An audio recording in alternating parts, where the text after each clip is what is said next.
people discovering your sin. He means that your sin will discover you.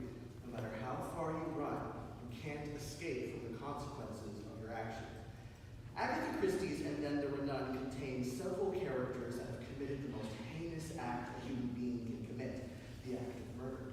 None are quite so pious or seemingly free from their own guilt than Emily Brent. In this scene, Emily Brent's piousness is confronted by Vera Claypool's sincerity.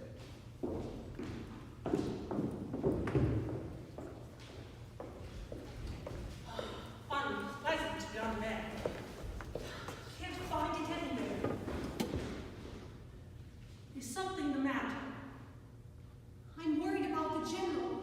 He really is ill, I think. His sin has found him out. Oh, don't! One must fix facts. Can any of us afford to throw stones?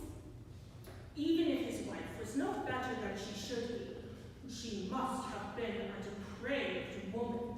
He had no right to take judgment into his own hands. What about Beatrice Taylor?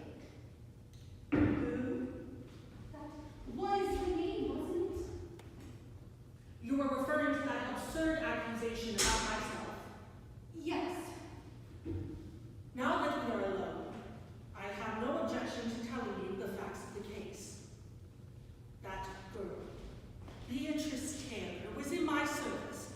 She had nice manners, and I was very pleased with her. Of course, all that was sheerest hypocrisy. She was a loose girl with no morals. Disgusting.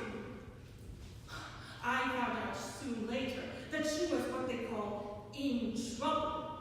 It was a great shock to me. Her parents were decent folks too. I'm glad to say